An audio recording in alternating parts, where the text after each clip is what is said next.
В День Республики в башкирской столице появилась новая достопримечательность – памятник генералу Шаймуратову. И у нас с вами есть возможность пообщаться с ее создателем. Теперь на Советской площади в Уфе красуется памятник Герою России, прославленному генералу Миннегали Шаймуратову. Его автор – скульптор, народный художник России Салават Щербаков. Он встретился с активной молодежью республики, чтобы рассказать о важности таких мест памяти. Возникла вот эта колоннада.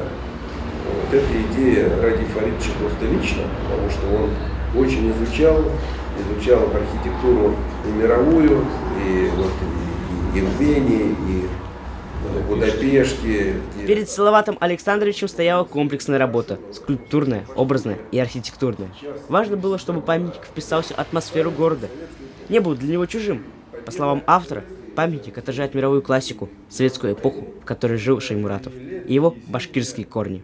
У молодежи Башкортостана есть уникальная возможность пообщаться с создателем памятника и узнать, почему он выглядит так. Памятник Миннегали Шаймуратову – это большой, очень комплексный, целый архитектурный ансамбль, состоящий не только из скульптуры всадника. Ширина новой достопримечательности 80 на 45 метров, а общая высота 15 метров. Это очень крупный комплекс для любого города. Высота памятника крупнее классических размеров, чуть выше, чем обычные конные памятники, которые стоят в Европе, в Москве, в Петербурге. Он больше.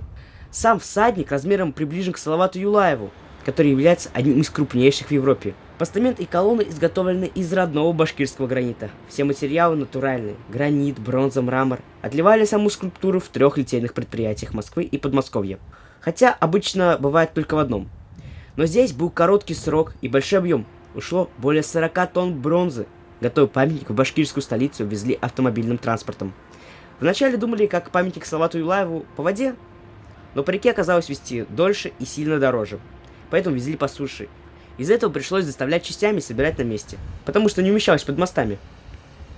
Теперь на Советской площади есть новая достопримечательность. Я думаю, в будущем она станет визитной карточкой нашего города, как Красная площадь для Москвы. Арсений Гайнуллин, Руслан Бикбаев, специально для Горы новостей.